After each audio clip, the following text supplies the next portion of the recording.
Bonjour à tout le monde. Soyez les bienvenus à l'église VVA.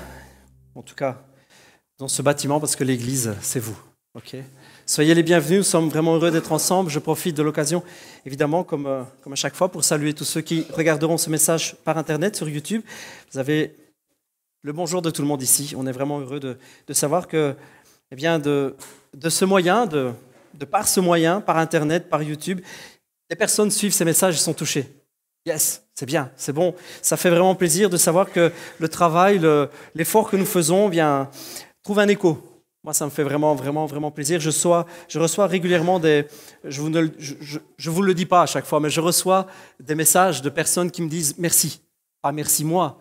Merci pour ce que vous faites. Merci pour les messages que vous mettez. J'en ai reçu déjà plusieurs. Il y a des personnes, ça les touche, ça les encourage.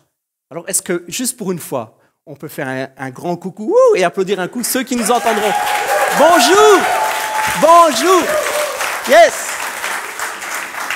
Ça fait vraiment plaisir, ça fait chaud au cœur. Voilà maintenant la 4e semaine que nous avons commencé ce message avec pour thème devenir des super-héros.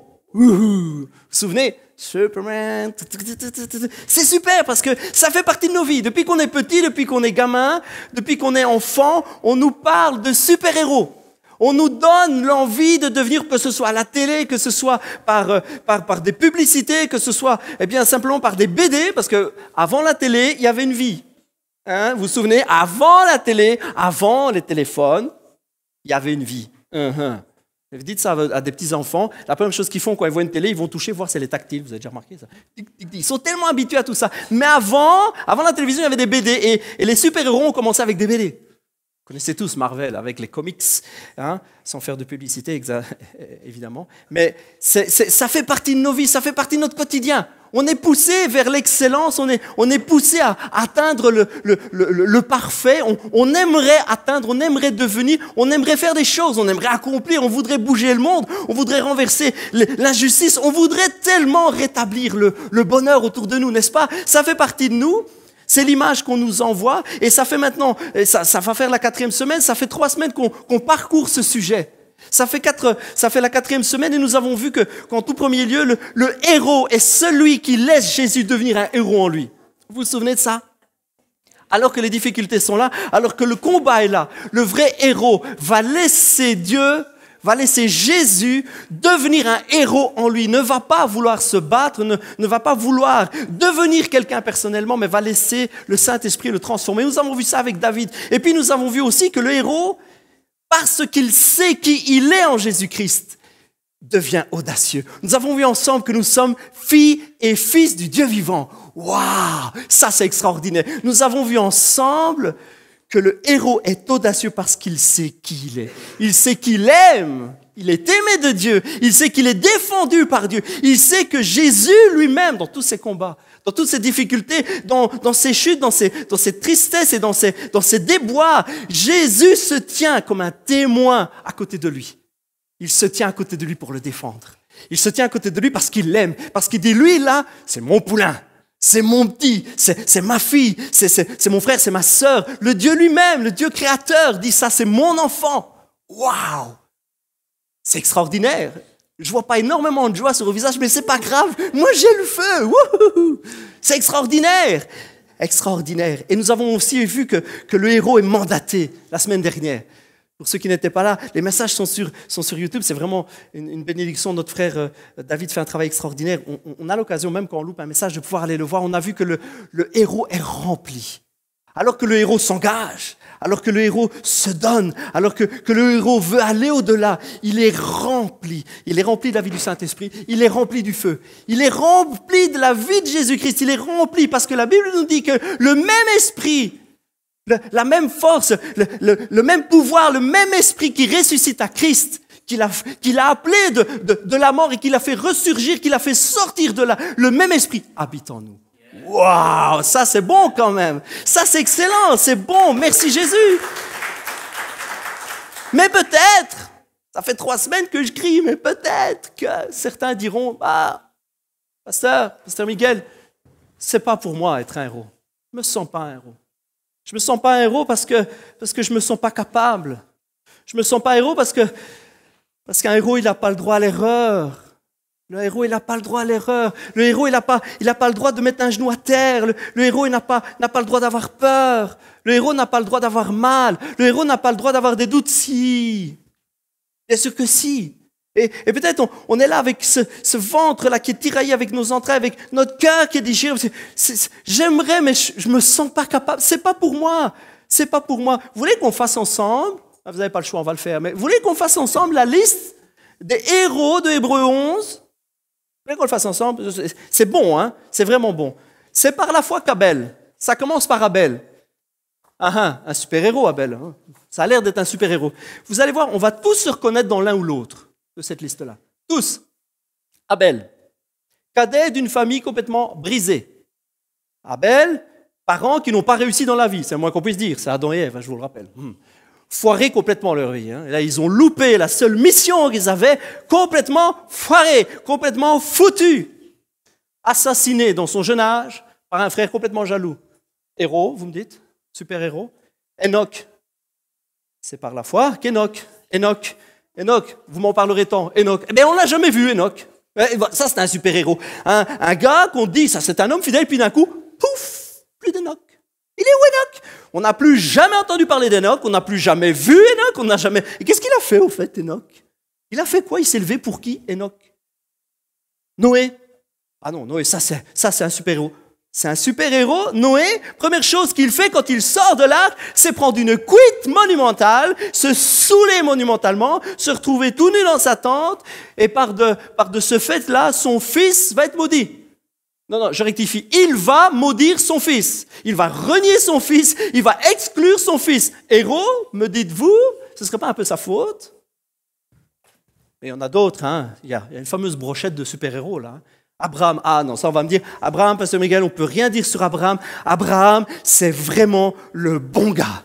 C'est le père de la foi. Abraham, on ne pourra rien trouver. J'essaye pas de trouver la petite bête, hein, vous comprenez? On va se retrouver là-dedans. Abraham, non. Abraham, première occasion, Abraham vend sa femme.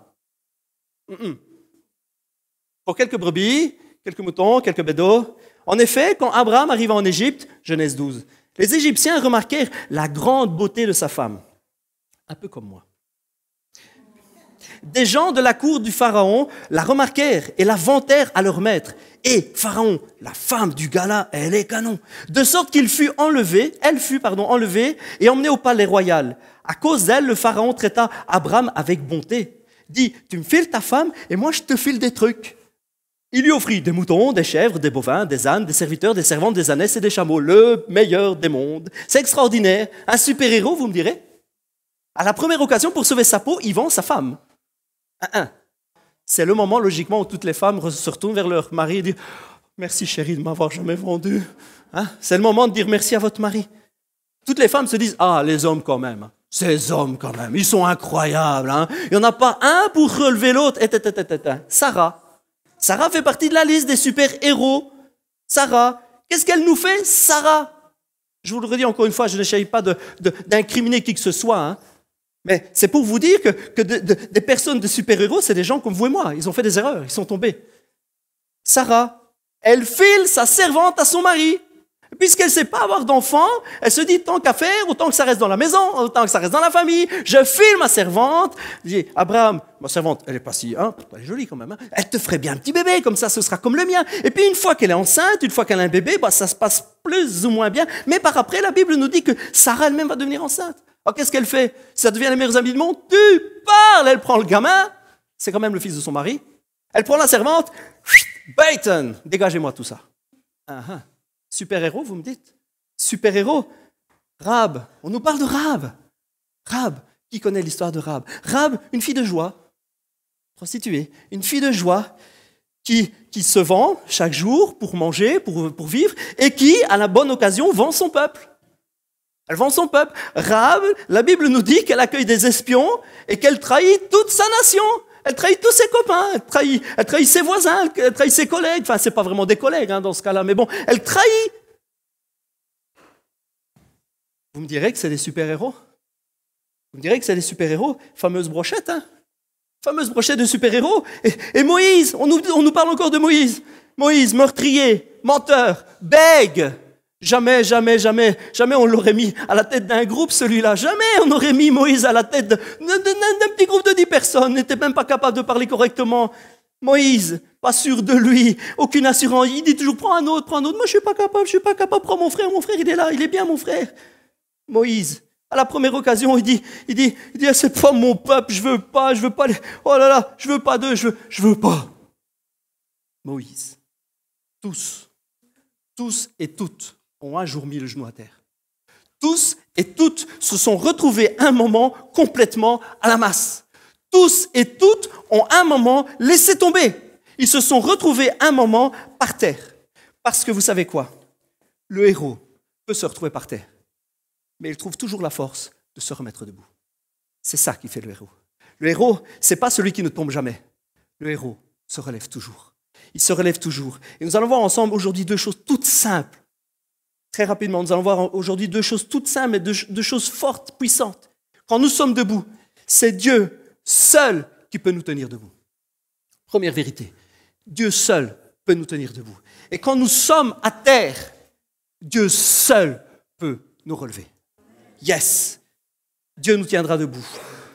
Nous sommes souvent, et l'idée du super-héros fait que nous prenons la chose du mauvais côté, et nous sommes souvent hantés par la peur de tomber. La peur de faire une erreur. Oh, le monde chrétien est un monde spécialiste pour ça. Surtout, ne pas faire de boulettes. Si jamais je fais une erreur, bam, je suis foutu. Dieu me tombe dessus, Dieu me frappe, ça c'est foutu pour moi. Si jamais je suis pris la main dans le sac. Et nous sommes hantés souvent par ça. C'est quelque chose de fort. On met ça sur la tête des chrétiens, on met ça sur la tête et sur l'épaule des gens, on met ça sur leur cœur en leur faisant croire que ça tient dans leurs mains. Leur salut, leur éternité dépend de leur obéissance. Leur éternité dépend de s'ils se tiendront debout ou pas, s'ils failliront ou pas, s'ils seront des super-héros nets, parfaits et jusqu'au bout, sans aucune erreur, si leur CV sera vierge, si leur casier judiciaire sera vierge, ça dépendra, leur éternité, leur salut dépendra de ce qu'ils auront fait ou pas. Ça, c'est la religion. Mais ce n'est pas le cœur de Dieu. Ce n'est pas la foi. Ce n'est pas la connexion, ce n'est pas la relation que Dieu a avec nous. Voici ce que Dieu nous dit par son Saint-Esprit. Si quelqu'un est debout, eh bien, qu'il prenne garde de ne pas tomber. Vous allez dire, il vient de dire le contraire. Le pasteur, il se tire une balle dans le pied. Ça dit, ah ben voilà, il a flingué son propre message. L'idée, ce n'est pas que nous pouvons nous tenir debout nous-mêmes, mais que nous devons regarder, que nous devons veiller, que nous devons être attentifs. C'est dans 1 Corinthiens 10. Paul va dire à l'église qui est à Corinthe, aux Corinthiens, aux chrétiens qui sont à cette époque-là, dans cette ville-là, il va leur dire, si vous croyez être debout, si vous croyez vous tenir debout, si vous vous sentez debout, si vous êtes là et que ça va bien, gardez-vous bien. Gardez-vous bien de ne pas tomber. On lit ça, on pourrait croire que justement, ça dépend de nous, n'est-ce pas? On pourrait croire, dire, donc, je le disais bien, il faut faire gaffe. Il faut faire attention à ce qu'on fait. Et dans cette idée, on pourrait penser que ça dépend de nous, ça dépend de notre obéissance, ça dépend de nos facultés, de notre capacité, ça dépend de notre attention, ça dépend de ce... Paul est en train de dire que c'est à notre regard. Paul est en train de dire de faire attention, d'être attentif à ne pas tomber, de garder. Quand vous allez voir le grec de ce passage, je n'ai pas de PPS aujourd'hui, je suis désolé, je n'ai pas eu le temps de le préparer. Quand vous regardez le grec qui est là, c'est être attentif, c'est faire attention, c'est observer. C'est pas être en train de se tenir soi-même debout, c'est regarder, c'est être attentif, c'est faire attention au point de vue du regard. Ça veut dire que cela est à portée de notre regard. Le fait de ne pas tomber n'est pas à notre force à nous, n'est pas à la portée de nos bras, mais à la portée de nos yeux. Qu'est-ce que ça veut dire tout ça? Qu'est-ce que ça veut dire que le fait que bien c'est à portée de notre regard? Regardez à quoi? Regardez à qui pour ne pas tomber? La Bible nous dit de ne pas juger, de ne surtout pas juger ni discuter les opinions. Qu'est-ce que ça vient faire? Romains 14. Faites accueil à celui qui est faible dans la foi et ne discutez pas sur les opinions. C'est Paul qui est en train d'écrire à une église qui est à Rome. Tout à l'heure, c'était Corinthe, maintenant c'est Rome. Tel croit pouvoir manger de tout, tel autre qui est faible ne mange que des légumes. Que celui qui mange ne méprise pas, ne se moque pas, ne condamne pas celui qui ne mange pas, et que celui qui ne mange pas, eh bien, ne juge pas, ne condamne pas, ne dévalorise pas celui qui mange, car Dieu l'a accueilli. Qui es-tu, toi, qui juges un serviteur d'autrui? S'il se tient debout ou s'il tombe, cela regarde qui? Regarde son maître, mais il se tiendra debout, car le Seigneur a le pouvoir de l'affermir. Qu'est-ce que ça veut bien vouloir dire tout ça? Qu'est-ce que ça vient faire là? C'est justement, Paul est en train justement de dire, ce n'est pas une question de faire ceci ou de faire cela. Il y en a qui mangent, il y en a qui ne mangent pas. Il y en a qui disent que l'Américain ne peut pas manger, c'est la viande crue. Eh bien, qu'ils ne le mangent pas, on s'en fout. Il y en a qui le mangent, ils le mangent. Il y en a qui font ci, il y en a qui font là. Il y en a qui se coupent les cheveux, il y en a qui ne le font pas. Misère, qu'est-ce que ça vient faire? Qu'est-ce que ça vient faire dans le salut? Qu'est-ce que ça vient faire avec celui qui est là, debout dans la foi? Il y en a qui plus faiblement feront certaines choses et le Seigneur les affermira, le Seigneur les changera. C'est son job, c'est pas le mien. C'est pas le vôtre. On n'est pas là pour changer les gens. On n'est pas là pour changer leur état d'esprit. C'est l'Esprit de Dieu qui fait ça. Ce n'est pas nous. Nous avons, nous, à accueillir, à accepter, à recevoir, à aimer et surtout ne pas regarder les petits détails. Ce n'est pas au pouvoir de nos mains de tenir debout. C'est au pouvoir de nos yeux. Mais, franchement, vous allez me redire, Pasteur Miguel, je ne vois toujours pas ce que ça vient faire. Ça regarde son maître. S'il est debout, s'il tombe et s'il se relève, ça regarde son maître. C'est le maître. Nos yeux sont tournés vers lui. C'est lui qui nous tient debout. Il a le pouvoir. Paul est en train de dire tous ces détails d'opinion, tous ces détails que vous jugez, vous, méga importants et que d'autres disent, ça n'a rien à voir. Tous ces petits détails, toutes ces petites règles n'ont rien à voir. Ce qu'il faut, c'est avoir les yeux fixés sur Jésus. Il faut avoir les yeux fixés sur lui. Car lui, il nous voit. Nous le voyons. Nous tournons les regards vers lui. Mais lui nous voit et lui nous tiendra debout. C'est dans le pouvoir de sa main et pas de la nôtre. Et il dira avec assurance, il a le pouvoir de le tenir debout, il a le pouvoir de l'affermir. Et remarquez la tournure de phrase de Paul. Il ne dit pas, certainement, avec un peu de chance et beaucoup d'efforts, il se tiendra debout. Non, il dit, il se tiendra debout. C'est sûr, c'est une affirmation. Il se tiendra debout, car le Seigneur a le pouvoir de l'affermir. Yes! C'est au pouvoir de la main de Dieu. Quand nous tournons vers lui les regards, quand nous nous connectons à lui, quand nous sommes attachés à lui, alors que nos yeux sont sur lui et certainement pas sur l'époux des autres et sur les détails des autres, alors que nos yeux ne sont pas en train de chercher la petite bête dans telle ou telle église, dans tel ou tel pasteur, et quand nos yeux sont sur le Maître, alors le Maître a le pouvoir de nous tenir debout. Jésus a le pouvoir de nous affermir. C'est dans sa main et il le veut. C'est pas une question que Dieu veut peut-être ou veut peut-être pas. Il le veut. Il veut nous tenir debout. Regardez à lui. Peut-être vous me direz, oui, mais Pasteur Miguel, je sais qu'un jour, moi, j'ai loupé le coche. Je sais que j'ai loupé le coche un jour. Premier message, Pasteur Miguel, vous avez dit, David a l'occasion de s'asseoir, Dieu dresse devant lui une table. Et alors que le combat est là, il pose ses armes, il dépose ses armes pour pouvoir manger, il se met devant Dieu, il se met dans sa présence, il s'assied, il prend un moment de pause et Dieu se bat pour lui. Waouh, c'était un beau message. Mais je sais que j'ai loupé le coche. Je sais qu'un jour, moi, j'ai loupé le coche. Vous allez me dire, moi, Pasteur Miguel, ok, debout, mais je ne suis même plus debout. C'est même plus que je me sens un peu comme ça et que je dis, wow, il faut que le Seigneur me tienne. Ok, je ne vais pas regarder à tous ces petits détails, je vais juste regarder à lui. Ok. Vous allez me dire, moi, Pasteur Miguel, je suis déjà par terre. Je suis par terre. Je n'ai plus de force. Je suis à terre. J'ai même plus la force. Je n'ai plus rien. Ce n'est pas pour moi être un super-héros. Je suis déjà par terre. Qu'est-ce que je peux accomplir alors que je suis au sol? Le contexte de 1 Corinthiens 10, le passage que je vous ai lu juste avant, où Paul dit que celui qui est debout prenne garde de ne pas tomber. Le contexte de ce passage, Paul est en train de parler d'un peuple qui s'est retrouvé des centaines d'années auparavant, d'un peuple qui s'est retrouvé dans le désert. Et ce peuple qui s'est retrouvé dans le désert a constamment regardé à lui-même et n'a pas regardé, n'a pas tourné les yeux vers son Dieu. C'est toute l'histoire du peuple hébreu qui sort de l'Égypte et que Dieu conduit. que Dieu a voulu ce peuple, Dieu a aimé ce peuple, Dieu a cherché ce peuple, Dieu l'a délivré, Dieu l'a béni, Dieu l'amène vers la délivrance, vers le bonheur. Et ce peuple-là, ce peuple, alors que Dieu marche devant lui, alors que c'est énorme, alors que Dieu trace un chemin devant lui, ce peuple-là, au lieu de regarder à son maître, au lieu de regarder à Dieu, au lieu d'être là, il dit, c'est lui qui me tient debout, c'est lui qui marche devant moi, je regarde à lui. Au lieu de ça, ce peuple a justement fait ce qu'il ne fallait pas. Ils ont regardé à gauche, ils ont regardé à droite, ils ont regardé les problèmes de l'un, ils ont écouté les discours de l'autre, ils se sont pris la tête sur des détails qui n'ont rien à voir. Et ils sont tombés. Ils sont tombés. Le récit de leur vie, eh bien, c'est un récit triste. Paul dira, c'est dans 1 Corinthiens 10, c'est juste au-dessus du passage que je vous ai lu tout à l'heure, « Il ne faut pas que vous ignorez ceci, frères et sœurs, évidemment. Après leur sortie d'Égypte, nos ancêtres ont tous marché sous la conduite de la nuée. Ils ont traversé la mer. Ils ont donc tous, en quelque sorte, été baptisés. » Paul, il saute sur l'occasion pour leur parler. Oui, c'est comme, ils se sont engagés en fait. Engagez-vous. Ils se sont en quelque sorte tous baptisés pour Moïse, dans la nuée et dans la mer.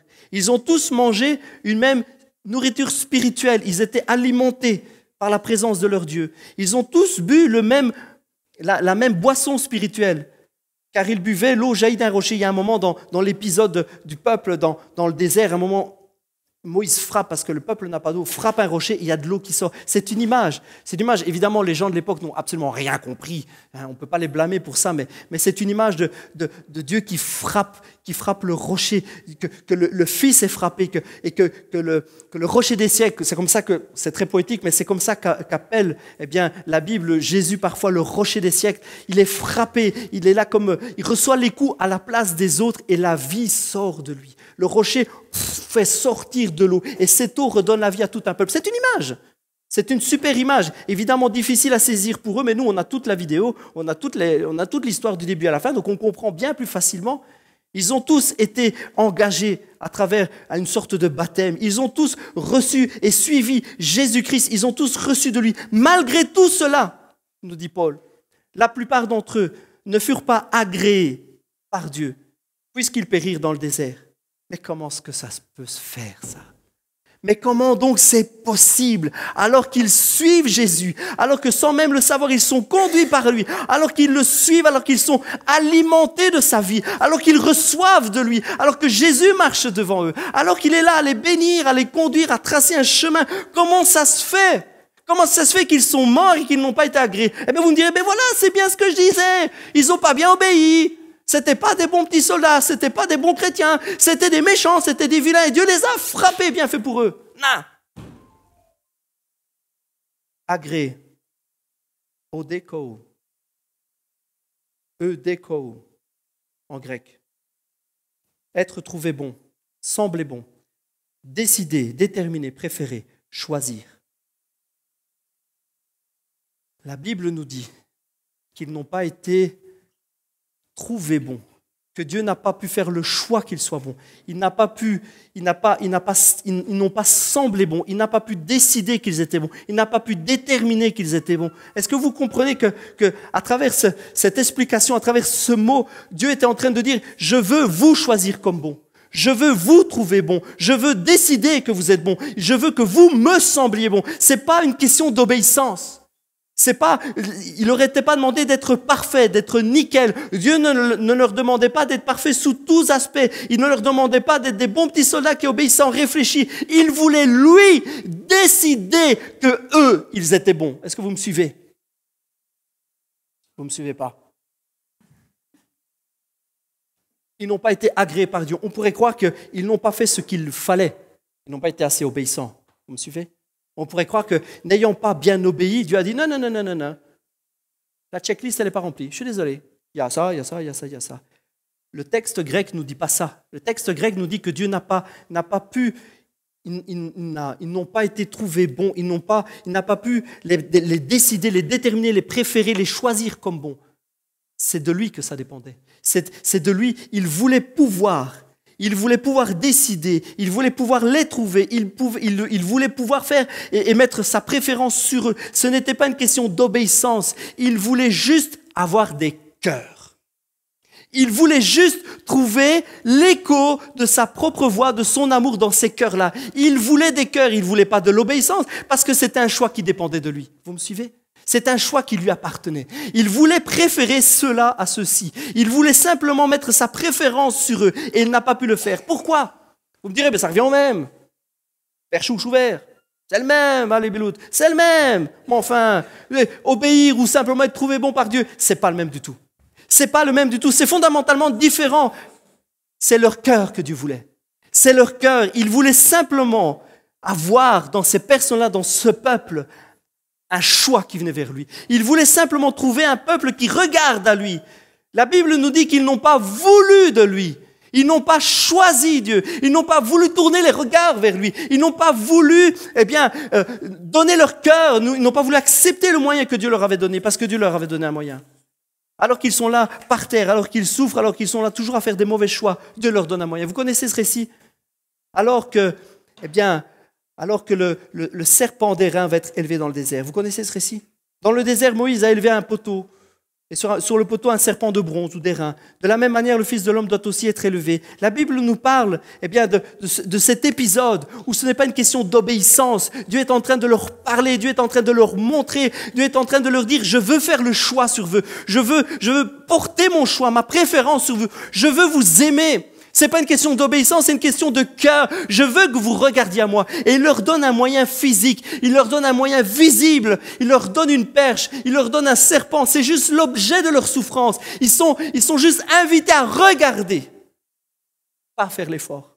C'est pas une question d'obéissance militaire et froide, rigide, où tu fais bien ton petit devoir, où tu fais bien la petite liste que Dieu te demande. Et si tu fais ça, t'es nickel, t'as gagné ta place au paradis et il n'y a pas de souci. Dieu veut le cœur. Dieu veut le cœur. Et alors que ce peuple est là, en train de souffrir, alors qu'il est par terre, alors que Dieu l'appelle, il lui dit juste « Regarde à moi, regarde à moi. J'ai le pouvoir de te relever, j'ai le pouvoir de te guérir, j'ai le pouvoir, c'est moi qui porte ma préférence sur toi. » C'est pas une question d'obéissance, c'est pas une question d'effort personnel. Tu n'as pas d'effort à faire. Tu dois regarder à moi. Tu dois juste porter tes regards. Regarde vers la solution que je te donne. Et la Bible nous dit qu'ils n'ont pas voulu. La plupart d'entre eux sont morts parce qu'ils n'ont pas voulu. Ils n'ont simplement pas voulu regarder ce que Dieu leur donnait. Ils ont préféré continuer à penser qu'ils étaient capables. Ils ont préféré se tourner les regards sur eux-mêmes, regarder leur nombril en disant hey, « on est bien entre copains, ouais, on est capable, on va retourner en Égypte, on va se donner un super nouveau chef, on va élire quelqu'un de nouveau, le barbu là-bas, il est nul, on ne veut plus de Moïse. » Ils n'ont pas voulu. Ils n'ont juste pas voulu du moyen que Dieu leur donnait. Ça, c'est un écho qui traverse les âges, qui vient jusqu'à nous. Alors que ça fait des milliers d'années, l'histoire est toujours la même. Dieu veut simplement relever en faisant le choix. Et il l'a fait. En Jésus-Christ, il a fait le choix de nous aimer éternellement. Est-ce que vous réalisez que ce n'est pas une question d'obéissance, c'est une question de regard? Être debout est à portée de notre regard. Et même quand on est par terre, c'est à portée de notre vue. Quand on tourne vers lui les regards. Quand on tourne vers lui les regards. Paul est en train de dire à l'église qui est à Corinthe, il est en train de leur dire, les copains, c'est à portée de votre regard et de votre foi. Ça vous appartient simplement par la vue. Si vous regardez à lui, la grâce de Dieu est infinie. La grâce de Dieu est interminable. La grâce de Dieu est non mesurable. La grâce de Dieu est gratuite. La grâce de Dieu est sans devoir payer, sans devoir donner, sans devoir prouver. La grâce de Dieu est offerte. Le héros n'est pas une personne qui ne tombe jamais. Le héros est quelqu'un qui, quand il a le genou à terre, regarde vers la solution que Dieu lui a donnée. Le héros n'est pas celui qui n'est jamais à terre, qui n'a jamais peur et qui n'a jamais mal. C'est celui qui, alors qu'il est par terre, sait au fond de lui et trouve la force au fond de lui de lever les yeux vers Dieu. De lever les yeux vers le seul qui peut le relever. De lever les yeux vers Jésus et vers la croix. solution, moyen qui lui a été donné gratuitement. Le héros trouve la force de se relever parce qu'il regarde à Jésus, parce qu'il regarde à lui. Il dira, ah mais moi, pasteur, c'est pas pour moi. C'est pas pour moi. Je suis pas assez fort, je suis pas assez capable. J'ai loupé ma chance, j'ai loupé le coche, j'ai loupé l'occasion que j'avais. Tu vois, j'ai eu un moment l'occasion de laisser faire le Seigneur. Je le sais, je l'entendais dans mon cœur, il me disait qu'il voulait le faire pour moi. J'ai quand même voulu, et maintenant que je suis par terre, je fais comment? J'ai plus la force, j'ai plus le courage, je suis plus digne. Voilà en fait, je suis plus digne. Je ne mérite plus. Si nous prétendons n'être coupables d'aucun péché, nous vivons dans l'illusion complète. Et la vérité n'habite pas en nous. Si nous reconnaissons nos péchés, nos fautes, nos erreurs, nos mauvais chemins, nos mauvais choix, il est fidèle et juste. Et par conséquent, il nous pardonnera nos péchés, nos erreurs, nos choix, nos mauvais chemins, et nous purifiera de tout mal que nous avons commis. Voilà ce que nous dit la Bible. Voilà le message d'espoir extraordinaire. Tu es par terre, tu dis que je ne suis pas capable, je suis par terre, j'ai mis le genou à terre, je suis complètement couché au sol, je n'ai plus aucune force. Comment je suis même plus digne de regarder vers Jésus? Tu veux rire?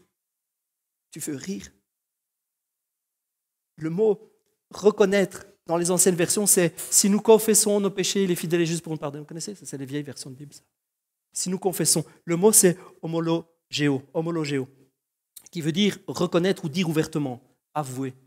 C'est ça le véritable mot, c'est ça le sens de la confession. On a l'impression qu'en fait, il faut juste faire la liste et puis se prendre des coups et se flageller le dos. Je mérite que le mal. Non, le véritable sens, c'est simplement reconnaître. Reconnaître. Tu te trouves par terre, je suis plus digne. Eh bien, c'est bien, tu es dans la bonne mentalité. Je suis pas digne, je peux pas me relever, je mérite rien. Eh bien, c'est bien, tu es dans la bonne mentalité. Tu es en train de reconnaître que tu as besoin de lui. C'est juste ça que Jésus veut de toi. Après, il te suffit. Il te suffit dans ces moments où tu dis, j'ai besoin de toi, de porter tes regards sur lui, de regarder à lui. Reconnaître et saisir la solution. Je ne suis pas fait pour être un super-héros. Je ne suis pas né pour être un super-héros, moi. Je n'ai pas tiré le bon numéro à la naissance, une jambe un peu plus courte, un œil plus grand. Je suis petit, je suis né 3 semaines à l'avance. Et puis, je ne sais pas, je ne le sens pas, je ne suis pas fait pour. Alors là-dessus, je vais être intransigeant.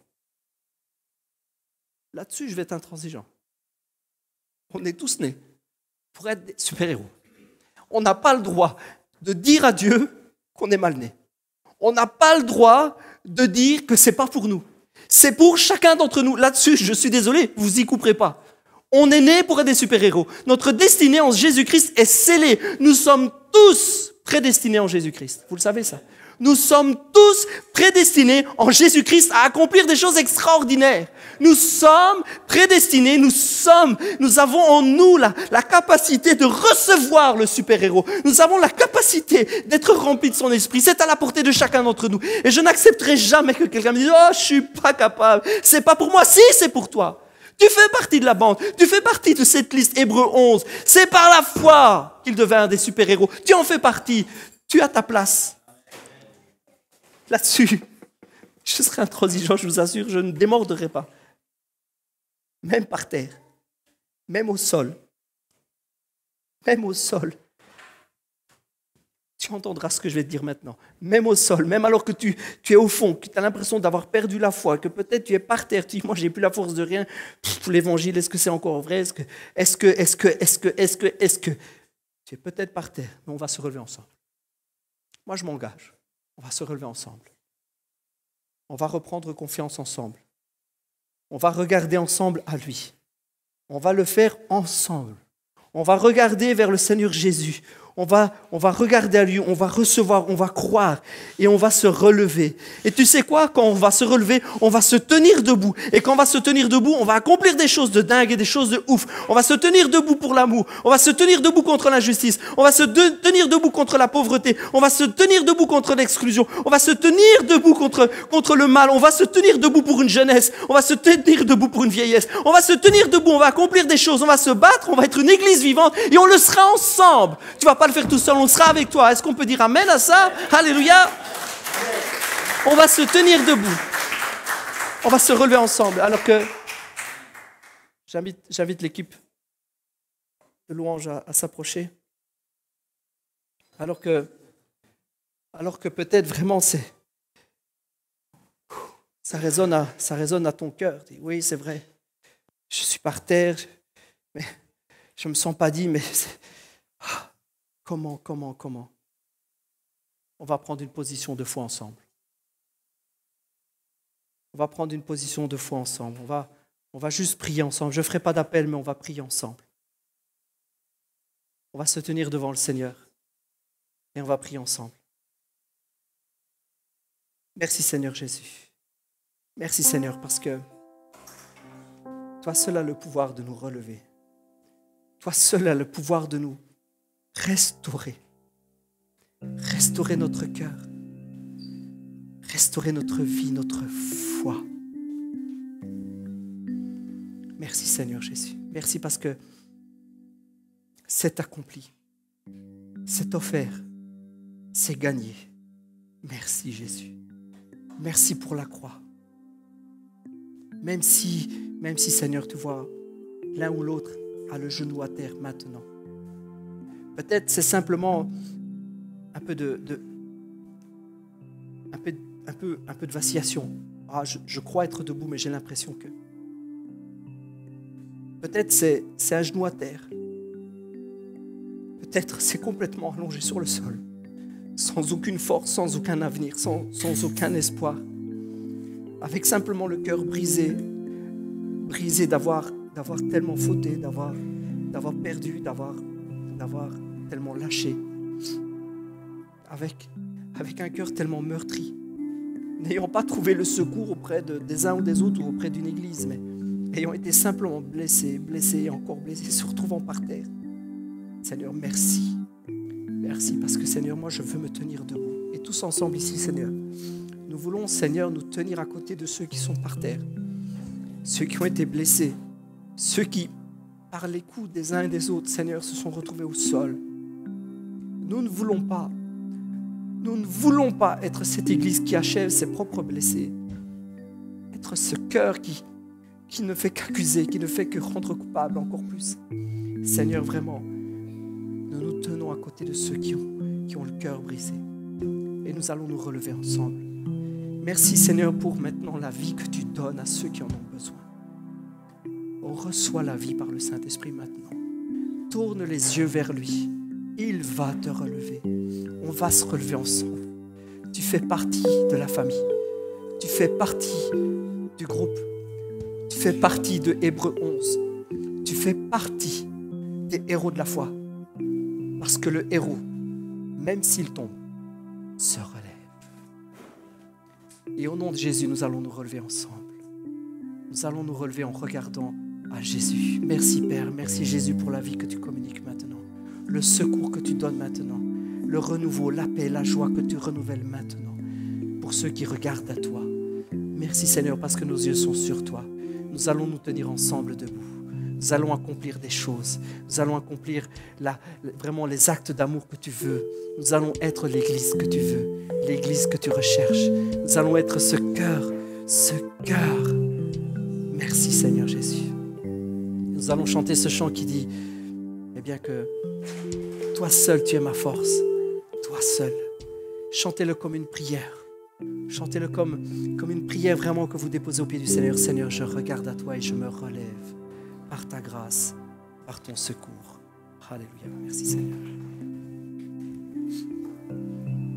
Merci Seigneur.